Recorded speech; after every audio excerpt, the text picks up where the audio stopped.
Hey guys, tonight we're going to dim the lights and step back into the shimmering, complex world of Byzantium, that glittering Eastern Roman Empire, where grand mosaics adorned churches and meticulously crafted manuscripts preserved ancient wisdom.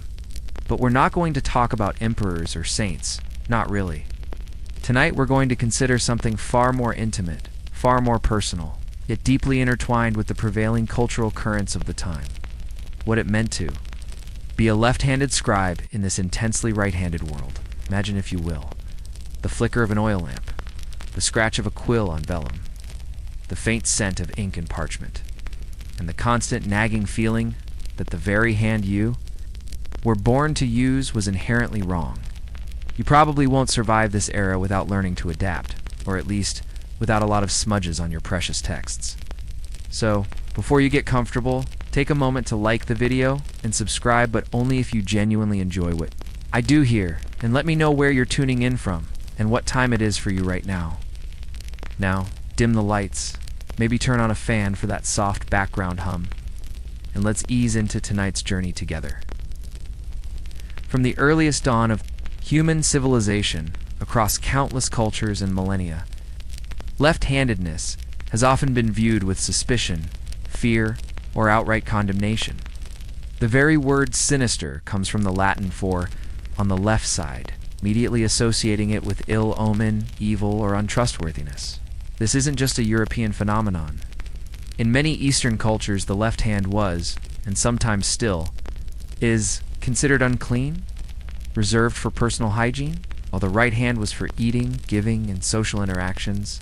So even before you, a hypothetical left-handed individual in Byzantium, picked up a quill, you were already navigating a world built on a pervasive bias.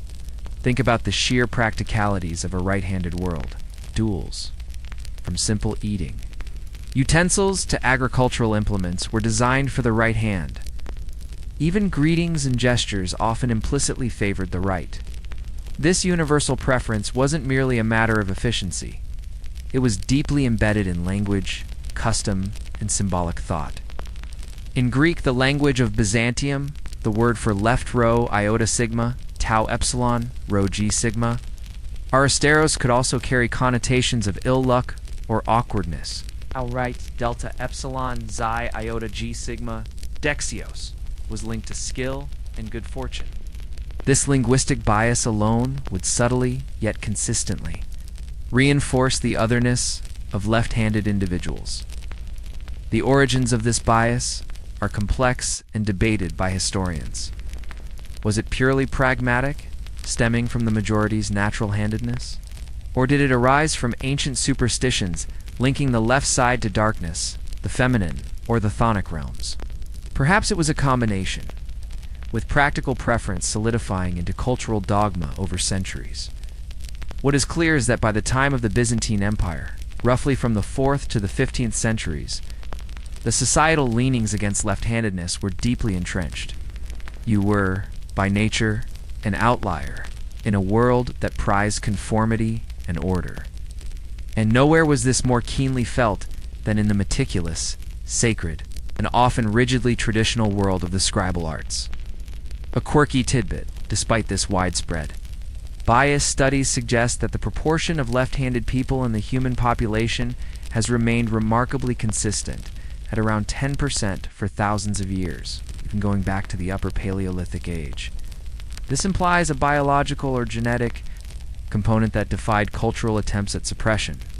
So, even in Byzantium, roughly 1 in 10 people you met would have had a natural inclination towards their left hand, regardless of what society told them.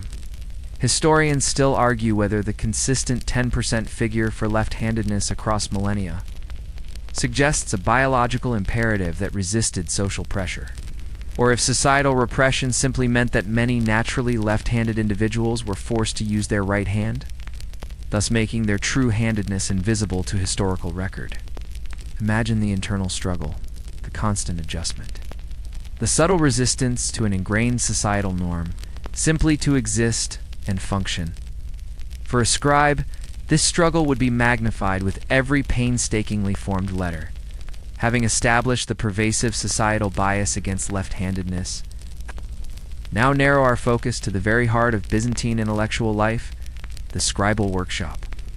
Whether nestled within the quiet walls of a monastery or bustling in a secular scriptorium attached to an imperial chancellery, the creation of manuscripts was a painstaking, methodical process. Every tool, every technique was inherently designed for a right-handed world, posing a significant, if often unacknowledged, challenge for the left-handed scribe. Imagine the typical setup. You're a scribe sitting at a tall, slanted desk, often designed for standing, with your parchment or papyrus laid out before you. The writing surface itself might be stretched taut or held firm by weights, ensuring a smooth, stable plane for your work. Your writing implement, the quill or reed pen, would be your constant companion. These pens, typically cut from goose or crow feathers or reeds, had their nibs meticulously shaped with a penknife. For a right-handed scribe, the angle of the cut nib and the natural flex of the feather allowed for a smooth, consistent pull across the page as they formed letters from left to right. This natural pulling motion was efficient and minimized smudging.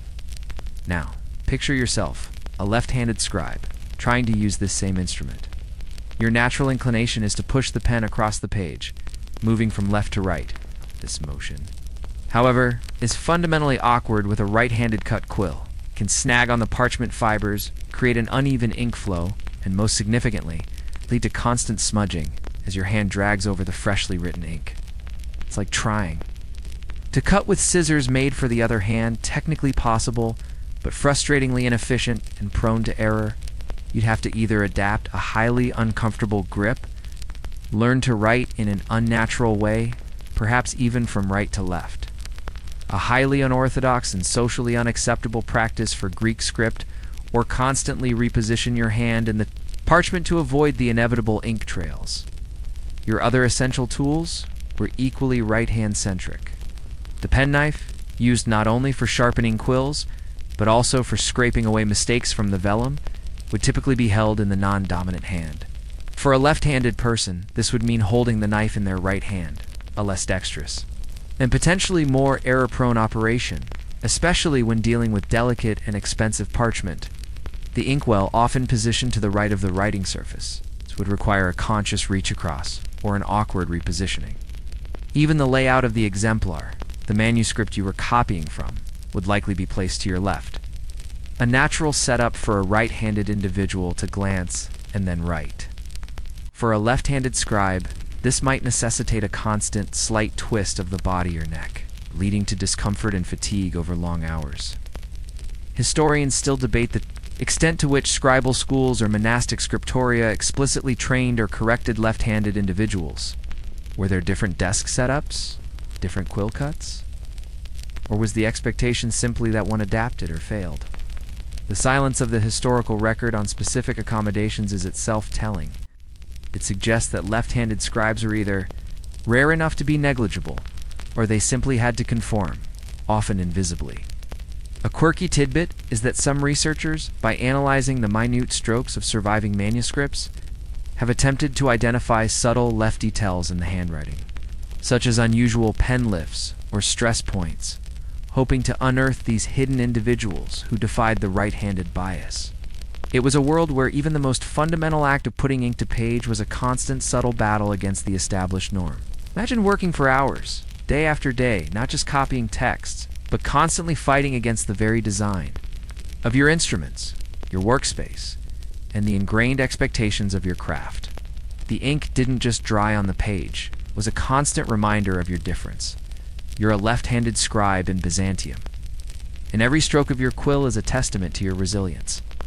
We've discussed the tools and techniques stacked against you, but let's delve deeper into the daily frustrating reality of the ink's smear. This wasn't just a minor inconvenience. In a world where parchment was precious and mistakes were costly, ink smudges were a serious problem impacting both efficiency and the quality and, thus, the value of your work. Imagine laying out a fresh sheet of carefully prepared vellum. It's smooth, taut, and exquisitely expensive, representing hours of labor in its production. You dip your quill into the iron gall ink, a rich, dark concoction that would bite into the parchment and last for centuries. as a right-handed scribe. You'd write from left to right, your hand following the line, leaving the ink to dry cleanly behind your moving pen. Simple, elegant, efficient. But you, the left-handed scribe, naturally push your hand across the lines you've just written. Each word, each letter, is a potential disaster zone. Your palm, your little finger, the very side of your hand, they become unwitting brushes, dragging across the wet, glistening ink. The result? Ugly, dark smears that mar the pristine surface of the vellum. These aren't just cosmetic flaws. Obscure letters, make text illegible, and diminish the overall aesthetic appeal of the manuscript. In an era where books were not merely carriers of information, but also works of art, a smudged manuscript was a damaged, less valuable product. To combat this, a left-handed scribe would have to develop a battery of awkward, ingenious, or outright painful workarounds. One common technique still seen in some left-handed writers today is the hooked hand or inverted grip, where the wrist is bent sharply upwards, allowing the hand to hover above the freshly written line. This would put immense strain on your wrist and arm, leading to cramps and fatigue much faster than your right-handed counterparts. Imagine holding that contorted position for hours on end, day after day, as you meticulously copied lengthy theological texts or classical treatises. Your body would ache, your hand would tremble. It's all just to avoid a smudge. Another strategy might involve constantly repositioning the parchment itself, sliding it upwards or angling it awkwardly to keep the written area away from your dragging hand. This would disrupt your flow, break your concentration, and slow down your already demanding work. You might also find yourself waiting impatiently for each small section of ink to dry before moving on, further decreasing your productivity. In a profession where speed and accuracy were highly valued, you could almost hear your right-handed colleagues silently judging your slower pace, unaware of the constant, invisible battle you were fighting. The irony is that the very permanence of iron gall ink, so prized for its longevity, became a nightmare. For the left-handed scribe in its wet state, mistakes once made were almost impossible to fully erase without damaging the vellum, making a smudge a particularly painful and enduring reminder of your natural handedness. Historians still debate the overall impact of such practical challenges on the careers of left-handed individuals in professions like scribal work. Did it prevent many from entering the field, or did it forge a select few who developed incredible, self-taught techniques to overcome these hurdles? A quirky tidbit often mentioned is the use of a blotting sand, fine sand sprinkled over wet ink to absorb excess as a potential aid. Though this still wouldn't prevent the initial contact and could potentially scratch the vellum if applied carelessly. The silent battle against the smear was a daily reality, a physical manifestation of society's subtle rejection of the sinister hand, played out on every single page. Given the practical difficulties and the pervasive cultural bias, it's not hard to imagine that left-handed children in Byzantium would have faced intense social pressure, perhaps even outright compulsion, to conform to right-handedness. This wasn't unique to Byzantium, but was a widespread practice across many historical societies. Forcing a naturally left-handed child to use their right hand was seen not as a cruel act, but as a necessary and beneficial correction, preparing them for a world designed for the right-handed majority. Imagine you are a young Byzantine child, perhaps showing an early preference for your left hand when eating, drawing, or playing. Your parents, loving though they may be, would likely see this as something to be corrected. Use your right hand, child, they might gently scold, or perhaps with a bit more severity. It is proper to use your right hand for writing. This early intervention might involve simply placing the spoon or the toy in your right hand repeatedly. As you grew older and began formal education, particularly in a monastic or secular school where scribal training was common, the pressure would intensify. Teachers, typically right-handed themselves and adhering to established methods, would enforce right-handed norms. Desks, quills, and the very method of holding the stylus would all be demonstrated and expected to be used with the right hand. Any deviation would be met with correction. This could range from verbal reprimands to more physical interventions, such as tying the left hand behind the back, forcing the right hand to take over, or even gentle taps with a ruler on the offending left hand. The aim wasn't malice, but conformity, to ensure the child could function seamlessly in society, particularly in professions like scribal work, where correct-handedness facilitated productivity and legibility. Often psychologically damaging form of medieval tough love. This forced conformity had complex consequences. Some individuals might genuinely switch, becoming adept or at least passable right-handers, their natural handedness effectively suppressed and hidden. Others might become ambidextrous, using both hands for different tasks, but always performing public-facing activities like writing with their forced right hand. Still others might stubbornly resist, continuing to use their left hand but developing highly unusual or awkward techniques, bearing the physical and mental strain in silence. This constant internal battle could lead to various issues: awkward gait, speech impediments, a debated historical link, or simply a deep-seated feeling of being different or defective. A quirky tidbit: some historical accounts from later periods in Europe describe teachers using methods like placing a piece of hot coal in a child's left hand to cure them of left-handedness. A far more brutal practice than anything likely, endorsed in Byzantium's generally more sophisticated educational circles. However, the underlying motivation to correct what was perceived as an undesirable trait remained constant. Historians still debate the long-term demographic impact of such forced switching on the prevalence of overt left-handedness in historical populations. While the underlying biological tendency for left-handedness remained, its visible manifestation may have been significantly suppressed by these powerful societal norms. For the left-handed scribe, therefore, the act of writing was not just a craft. It was a daily act of either painful conformity or silent, stubborn rebellion against a world that simply wanted them to be right. After discussing the immense pressure to conform, you might wonder if left-handed individuals were so discouraged or even forced to switch. How can we possibly know if there were any left-handed scribes in Byzantium at all? The answer lies in the frustrating but fascinating reality that direct, explicit evidence is incredibly scarce. There's no big sign in a scriptorium saying left-handed scribes welcome, but please try to write right-handed.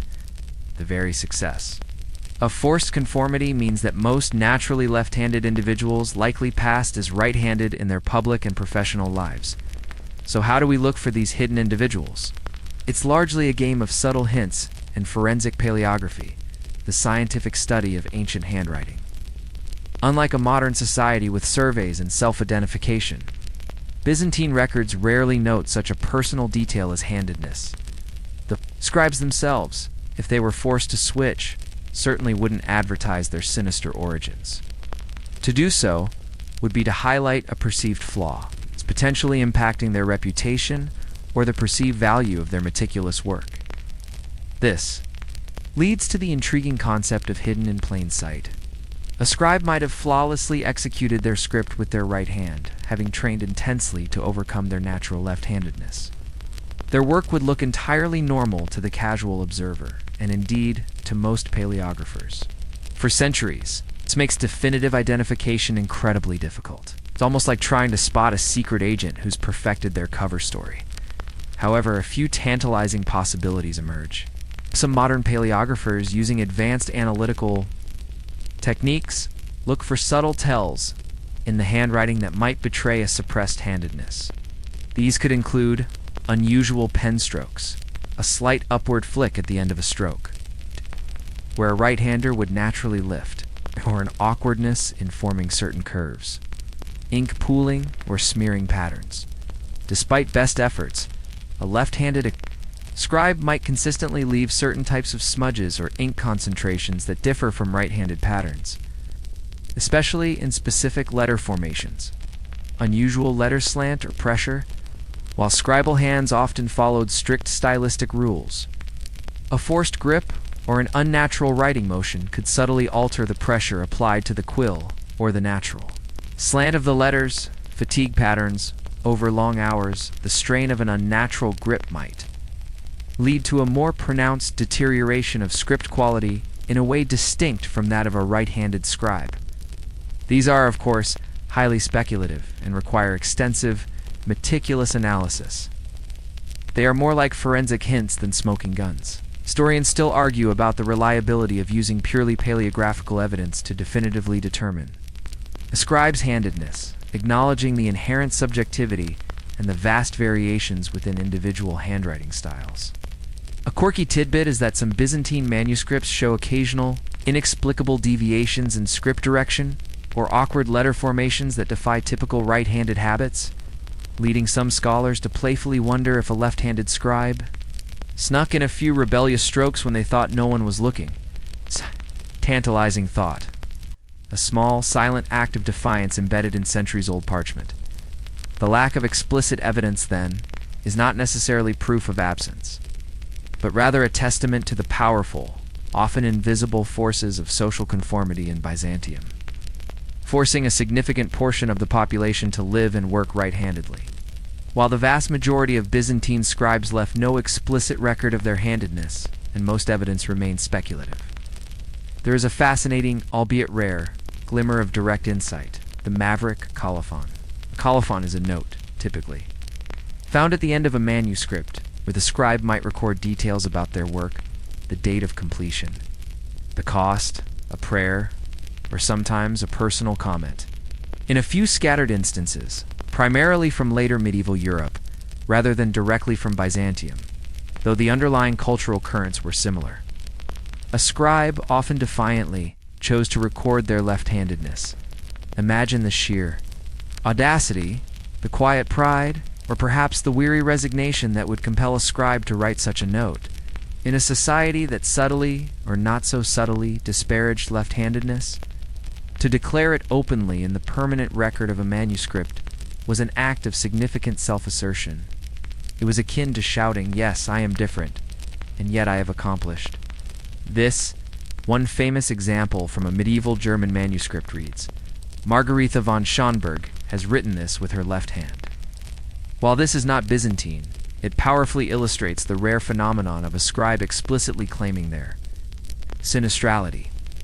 This singular act serves as a potent reminder that even within highly conformist societies, individual identity and a desire for personal recognition could break through.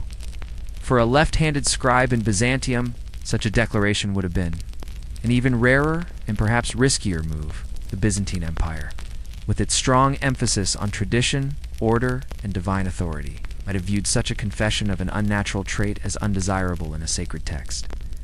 However, we cannot entirely rule out the possibility that such colophons existed but simply have not survived, or that they were couched in more subtle, less direct terms. The presence of even these rare European examples suggests a powerful human impulse to acknowledge one's true nature, even against prevailing norms. It speaks to the personal struggle and the quiet triumph of mastering a demanding craft with a hand that society deemed less capable. These maverick scribes, in their brief self-identifying notes, offer a tantalizing glimpse into the personal lives and challenges of medieval copyists. They transformed a potential mark of shame into a badge of honor, or at least a statement of fact. Historians still debate the motivations behind such colophons. Is it truly defiance? Or perhaps a form of humble apology for any perceived imperfections in the script, attributing them to their handedness? Or might it have been a subtle boast, a demonstration that they had overcome a significant obstacle to produce quality work? A quirky tidbit. Some scholars suggest that in certain specialized, highly intricate scripts, a left-handed scribe might actually have a unique advantage in forming particular flourishes or angles, making their work subtly distinctive and perhaps even prized by certain patrons. This could have been another motivation for such a boastful colophon. While direct Byzantine evidence remains elusive, the very idea of a left-handed scribe, against all odds, signing their work with a quiet acknowledgement of their difference, is a powerful testament to individual identity persevering within a conformist world. It means that somewhere silently there may have been Byzantine Margarethas, leaving their own tiny, unrecorded acts of self-affirmation on the pages of history.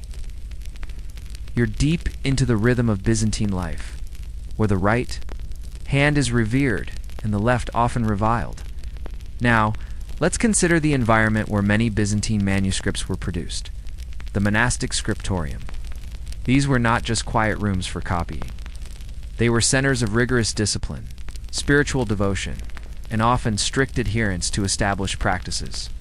This institutional setting would have profoundly shaped the experience of any left-handed scribe. Imagine monastic scriptorium, a long hall, often dimly lit by the high arched windows. Filled with the hushed sounds of quills scratching on parchment, monks sworn to obedience and humility would sit at their slanted desks, diligently copying sacred texts, classical works, or theological commentaries. The atmosphere was one of profound order and conformity. Every aspect of monastic life, from prayer schedules to meal times, was governed by strict rules, and the art of copying manuscripts was no exception. In such an environment, any deviation from the norm, including left-handedness, would likely have been met with a combination of spiritual guidance and practical correction. A monk showing a natural preference for his left hand would probably not be openly punished, but he would certainly be encouraged, perhaps even trained, to use his right hand. This encouragement might be framed in theological terms, aligning with the right hand of God or avoiding the sinister association. It would be seen as part of the monk's ascetic discipline, overcoming a natural inclination for the sake of conformity and spiritual rectitude. It was a bit like saying, God wants you to write with your right hand, brother. It's good for your soul. It's better legibility. The very structure of monastic training reinforced this. Novices would learn to prepare parchment, mix inks, and, crucially, hold and wield the quill in the correct manner, that is, in a way optimized for right-handed scribes. A left-handed novice attempting to use their preferred hand might find their work deemed awkward or unsuitable, and gently, but firmly redirected. The goal was uniformity of script, essential for legibility and aesthetic consistency across the monastery's output. The scriptorium's reputation rested not just on the accuracy of its copies, but on the beauty and consistency of its handwriting. A rogue left-handed script could disrupt this harmony. A quirky tidbit, while explicit records are rare. Some scholars have suggested that certain monasteries, perhaps those with a more pragmatic or less dogmatic approach, might have subtly allowed for left-handed scribes to adapt their own techniques as long as the final product was of high quality. The emphasis would then shift from how the scribe wrote to what they produced. However, this would likely have been a silent understanding, not an openly acknowledged practice. Historians still debate the extent of monastic influence on individual handedness. Did these institutions effectively cure left-handedness through persistent training, or did they simply force it underground, creating a generation of ambidextrous or awkwardly right-handed scribes? Regardless, the monastic scriptorium, with its emphasis on discipline and conformity, would have presented a significant, continuous challenge for any scribe whose natural inclination strayed from the righteous path of the right hand. The silent discipline of the quill would have mirrored the silent discipline of the soul, while monastic scriptoria represented a pinnacle of discipline and conformity. The Byzantine Empire also had secular scriptoria workshops and individual scribes working for the imperial court, wealthy patrons, or for commercial purposes. You might imagine that outside the strictures of monastic life, there might be more tolerance for a left-handed scribe, yet the reality was likely more nuanced and perhaps just as challenging, for different reasons, in a secular scriptorium. The primary drivers were often efficiency, speed, and market demand, alongside the expectation of high-quality output.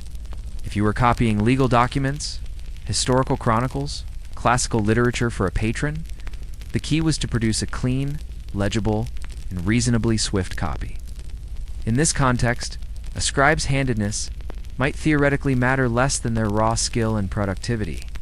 If a left-handed scribe could consistently produce beautiful, accurate manuscripts without excessive smudging or delay, a pragmatic master might overlook their handedness. After all, a skilled scribe was a valuable asset, regardless of which hand they favored. It was a bit like saying, we don't care if you write with your nose, as long as it's readable and on time. Though, let's be honest, they probably would have cared about the nose.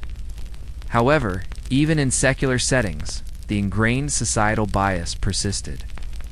Clients and patrons, accustomed to the elegant right-handed scripts, might view any deviation with suspicion, It's a manuscript with unusual pen strokes or a subtle left-handed slant, even if perfectly legible, might be considered less perfect or aesthetically pleasing.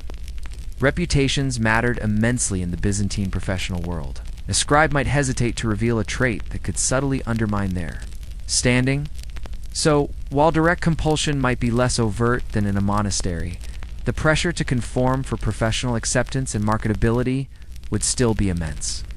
Furthermore, the tools and techniques remained right-handed, while secular scribes still used a quill, vellum, and ink, all designed for a right-to-left pulling motion, unless a scribe had access to specialized equipment, which is highly unlikely given the standardization of such tools.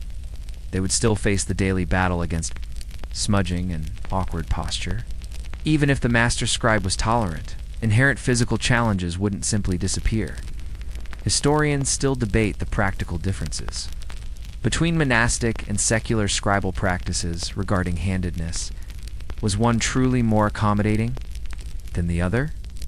The evidence is scarce, but it's plausible that while monastic settings might have emphasized spiritual correction, secular workshops might have enforced practical self-correction through market pressures and the demand for a uniform aesthetic. A quirky tidbit: some very rare Byzantine manuscripts show an occasional shift in script style or pressure within the same work, leading some scholars to speculate if two scribes, perhaps one left-handed and one right-handed, collaborated on the same text, or even if one scribe switched hands due to fatigue or injury. These are mere conjectures, but they hint at the complex realities of scribal labor. In the end, whether in a monastic cell or a bustling urban workshop, the left-handed scribe in Byzantium faced a constant negotiation with a world that fundamentally expected them to be right. We've explored the social pressures and practical difficulties faced by left-handed scribes. Let's consider the hard realities of the economic realities within the Byzantine scribal world. In this highly skilled and demanding profession, did pure talent and efficiency ultimately outweigh the prevailing bias against left-handedness? The answer is complex, reflecting the interplay between cultural norms and practical necessities. Manuscript production in Byzantium, whether for imperial libraries, wealthy private collectors, or commercial distribution, was a significant enterprise. Scribes were professionals, and their work was valued. A skilled scribe could command a good price for their services, especially if they were fast, accurate, and produced aesthetically pleasing script. In this context, a master scribe running a workshop might, out of sheer pragmatism, be willing to employ a left-handed individual if that individual demonstrated exceptional talent and could overcome the inherent technical challenges. After all, a proficient scribe, regardless of handedness, was more valuable than an unskilled right-hander. It was a bit like a modern employer hiring someone for their coding skills, even if they type with their feet okay. Maybe not that extreme. But you get the idea. The economic incentive for quality and speed might have provided a subtle counter-pressure to the deep-seated cultural bias.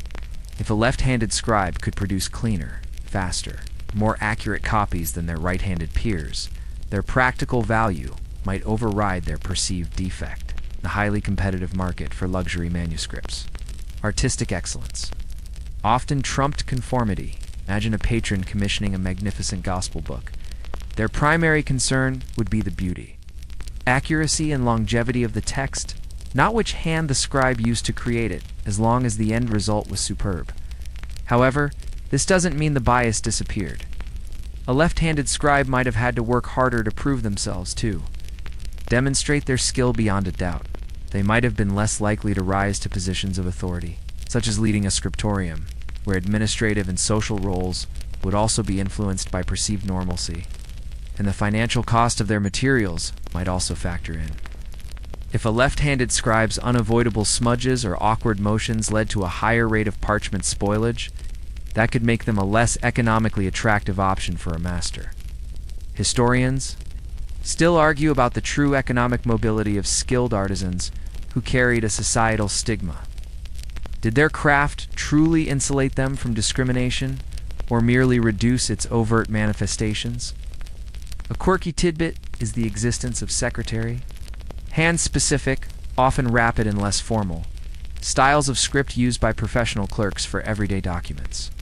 It's possible that a left-handed scribe, finding the meticulous formal book hands too challenging, might have gravitated towards such less demanding, but still economically viable forms of writing, where precision was less paramount than speed. The economic realities of Byzantium, therefore, presented a complex challenge for the left-handed scribe, a potential avenue for acceptance through sheer skill, but always under the shadow of a deeply ingrained societal preference. Their very livelihood depended on their ability to make their wrong hand perform perfectly in a right world now. Let's pivot from the struggles to the tantalizing possibility. What if being a left-handed scribe in Byzantium offered a unique perspective, or even, dare we say, a subtle advantage? This is highly speculative, as concrete evidence is scarce, but it allows us to imagine a counter-narrative to the prevailing narrative of struggle and conformity. Consider the very act of seeing. A left-handed scribe operating against the grain of a right-handed world might develop a heightened sense of spatial awareness or a different approach to visual processing.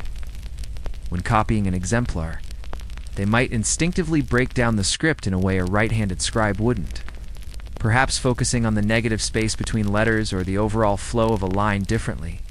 This could, hypothetically, lead to unique insights into the structure of the script, or even subtle interpretations of the text's layout, offering a fresh pair of eyes to ancient manuscripts. It's like having a slightly different operating system for your brain. Not better or worse, it's just different. Furthermore, the constant need to adapt and problem solve, to invent workarounds for right-handed tools and environments, could foster a remarkable degree of ingenuity and resilience. A left-handed scribe might develop highly personalized, unconventional techniques for holding the quill, managing ink, or positioning the parchment that, while awkward to others, were perfectly efficient for them. This forced creativity could, in turn, manifest in unique stylistic flourishes in their handwriting, making their manuscripts subtly distinctive. Perhaps a certain angle of a cross-stroke, or the way a decorative initial was formed, might betray a uniquely lefty touch. If only we knew how to recognize it. A quirky tidbit that fuels this speculation is the rare occurrence of mirror writing. In some historical texts, where words are written backward, as if viewed in a mirror, while often associated with specific neurological conditions, some theorize that it might also be a natural inclination for certain left-handed individuals. When writing under particular circumstances, such as secrecy or extreme speed, while there's no direct evidence of this in Byzantine scribal practice for formal manuscripts, it highlights the potential for a left-handed brain to approach writing in fundamentally different ways. Historians still debate the broader cognitive implications of handedness and whether left-brained or right-brained theories hold any true water. However, the very act of forcing a natural inclination to change suggests a cognitive flexibility that could be channeled into unique problem-solving. For a left-handed scribe, the daily challenges might not just have been obstacles to overcome, but catalysts for developing a unique mastery, a distinctive touch that in some cases might have been inadvertently prized. This unique perspective would likely have remained largely unacknowledged, hidden within the meticulous lines of their work, a silent testament to their personal ingenuity in a right-handed world. Their struggle wasn't just about survival. It was, perhaps, about forging a unique artistic and intellectual identity. Stepping back from the quill and parchment, let's consider how the broader societal echoes of Byzantium's attitudes towards otherness would have affected the left-handed scribe.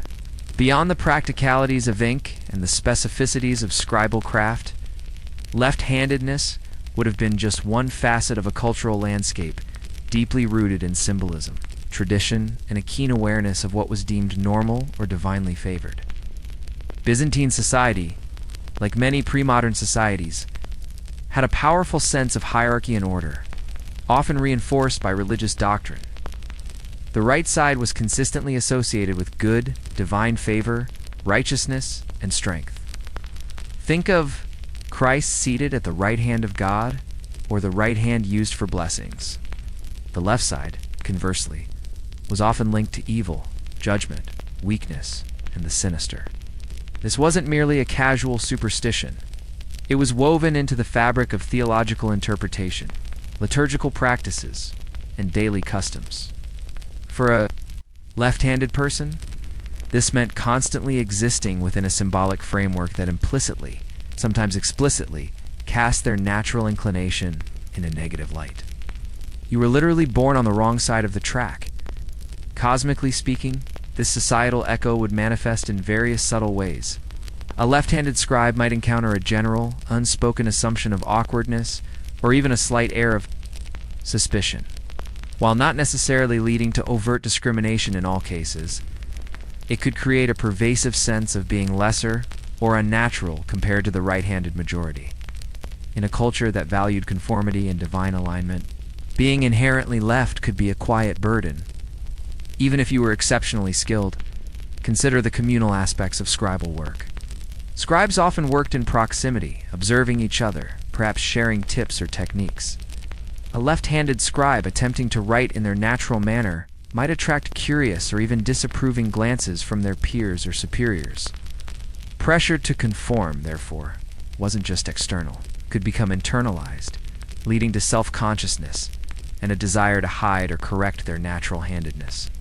It's like being forced to use your non-dominant hand for everything in front of an audience that judges your every move. Historians still debate the extent to which physical attributes, beyond just handedness, contributed to societal othering. In Byzantium, is it a universal phenomenon, or did specific traits attract more stigma than others? The case of left-handedness highlights a fundamental aspect of historical bias that often, perfectly natural human variations become loaded, with cultural meaning leading to unearned stigma. A quirky tidbit in some Byzantine liturgical texts, detailed instructions for gestures and movements by clergy explicitly emphasize the use of the right hand, further reinforcing the sacred symbolism and making life for a left-handed priest. Let alone a scribe copying such instructions, a constant navigation of symbolic meaning. The left-handed scribe, therefore, was not just battling ink smears. They were subtly, yet continuously, battling the very symbolic architecture of their world. A silent struggle against the pervasive echoes of societal judgment as we draw closer to the end of our journey through the Byzantine scriptorium. Let's reflect on the profound yet often unrecorded nature of the silent struggle faced by left-handed scribes. Their lives were not often marked by grand rebellions or explicit declarations, but rather by daily acts of adaptation, quiet perseverance, and an internal negotiation with a world that expected them to be something they were not. Imagine the countless hours spent at the writing desk, the meticulous preparation of the parchment, the precise cutting of the quill, the careful dipping into the inkwell. For a right-handed scribe, these motions would become fluid, almost unconscious, natural extension of their will. But for the left-handed scribe, even if they had learned to write with their right hand, each stroke might carry a subtle tension, a conscious effort to override their natural inclination. It's like constantly performing a complex task with a slight tremor in your hand, always aware of the effort involved. The struggle wasn't just physical, it was a psychological toll. To grow up in a society where your natural handedness was associated with negative connotations, sinister, unclean, awkward, would undoubtedly impact one's self-perception. Even if never explicitly shamed, the constant subtle messages would create an internal landscape of difference. Did they feel a quiet resentment? A secret pride in their ability to adapt? Or perhaps just a weary acceptance of their lot?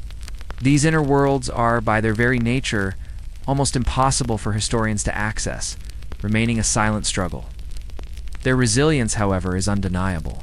To survive and thrive as a scribe in Byzantium, a naturally left-handed individual had to possess an extraordinary degree of discipline, patience, and adaptability. They mastered a challenging craft despite inherent disadvantages, producing beautiful and enduring works that have shaped our understanding of their civilization. Their success in this demanding profession stands as a testament to human determination and the capacity to overcome environmental and social hurdles. They are the unsung heroes of adaptation, their triumph written, ironically. In a script designed for the opposite hand, historians still argue whether the absence of clear evidence for left-handed scribes is due to the complete effectiveness of forced switching, or simply the lack of historical interest in such a detail. Perhaps the most poignant aspect of this silent struggle is that it often leaves no trace. The goal of the conformist society was precisely to erase the visible markers of this difference, to make the left-handed seamlessly integrate into the right-handed norm. Quirky tidbit is the idea that some subtle shifts in a scribe's handwriting during moments of great fatigue or stress might reveal their underlying handedness, as their natural inclination briefly reasserts itself when their conscious control falters.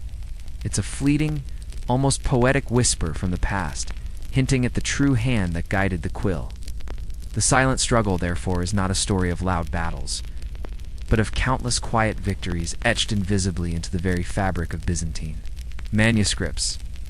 As our exploration of the left-handed scribe in Byzantium concludes, let's reflect on how their challenges illuminate broader historical biases and the enduring human capacity for adaptation. The unique, often hidden, struggle of these individuals casts a revealing light not just on Byzantine society, but on the persistent ways in which cultures define and react to otherness. The biases against left-handedness, so deeply ingrained in Byzantine thought and practice, serve as a stark reminder that human difference, however natural or innate, can become a target for social prejudice.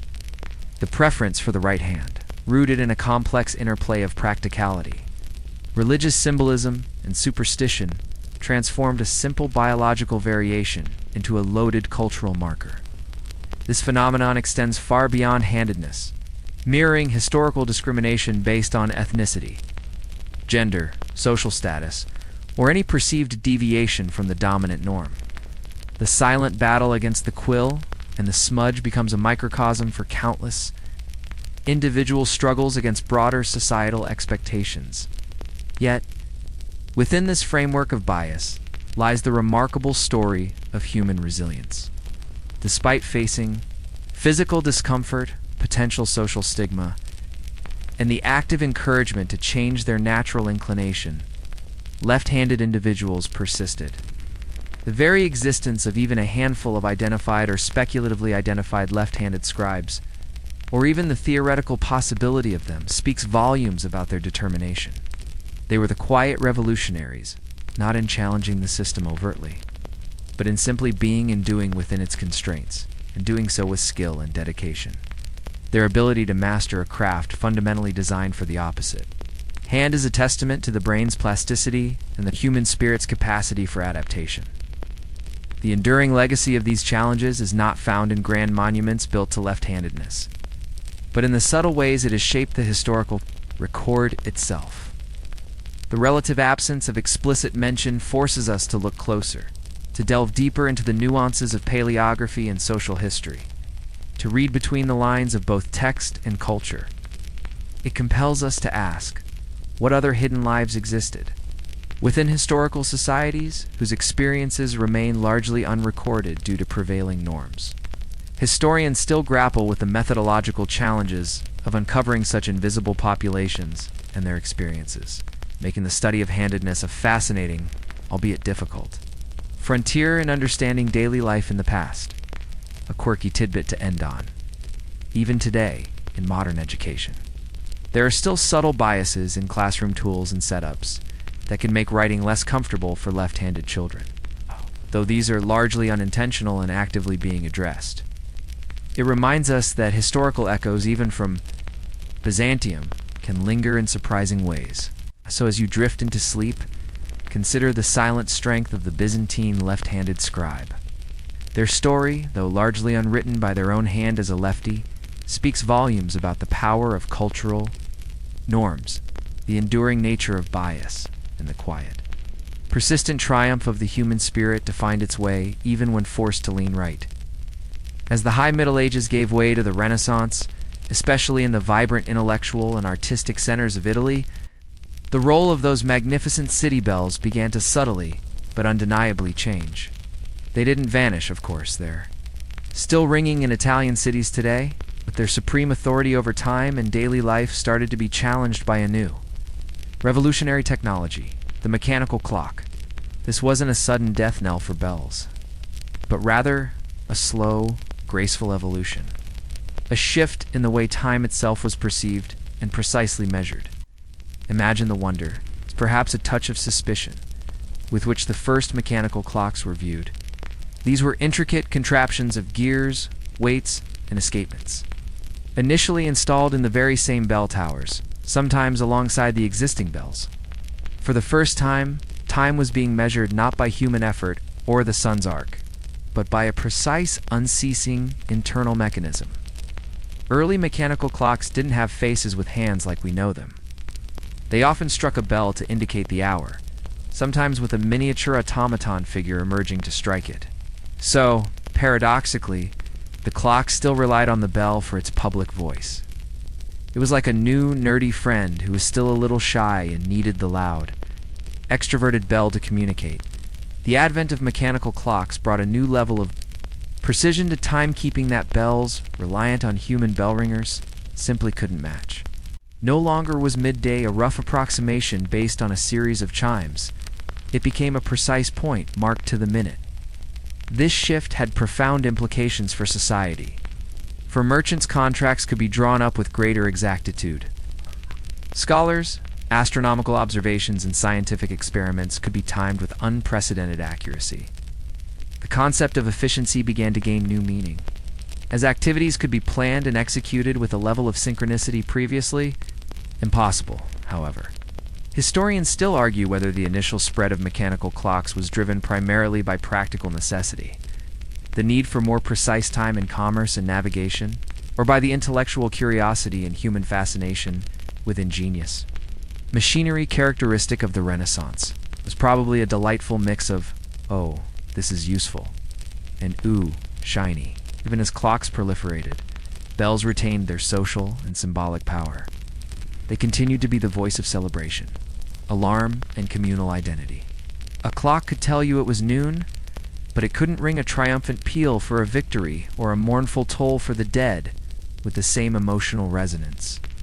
Bells, with their deep historical roots and their connection to human effort and tradition, continued to embody the soul of the city in a way that the cold, impersonal gears of a clock never could. They became less about granular timekeeping and more about announcing significant events, preserving their ceremonial and alarm functions. While the clocks handled the minute-by-minute grind, it was a graceful handover, allowing bells to lean into their big-picture role. You might say they retired from hourly management to become grand public announcers. So, as you drift off, let's consider the lasting resonance of those medieval Italian city bells. Even with the rise of mechanical clocks, and eventually the digital devices that now govern our lives, the grand campaniles and their bronze voices never truly faded into obsolescence. They evolved, certainly, but their deep, resounding echo continues to be an integral part of Italian urban identity, living linked to a past where every chime held profound meaning.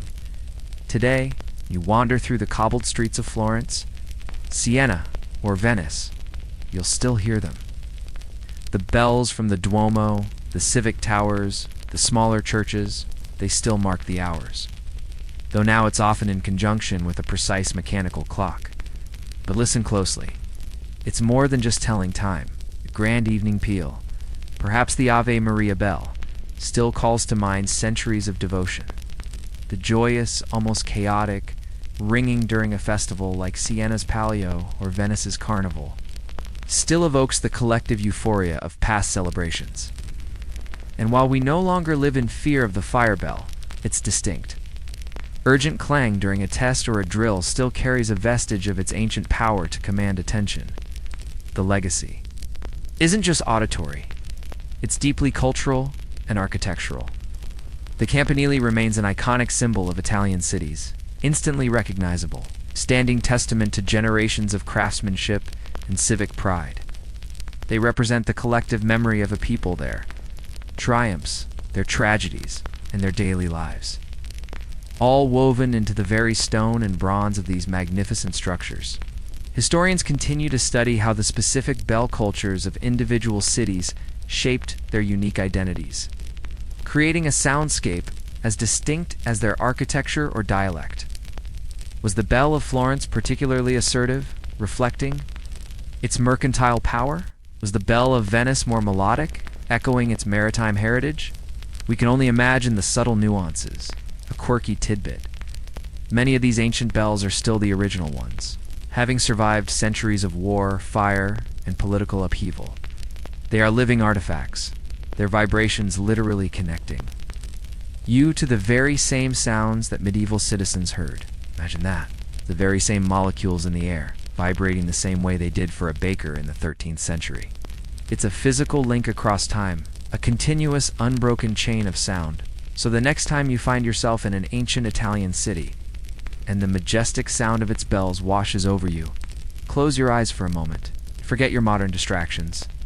Imagine the medieval citizen, whose life was utterly governed by those very same sounds.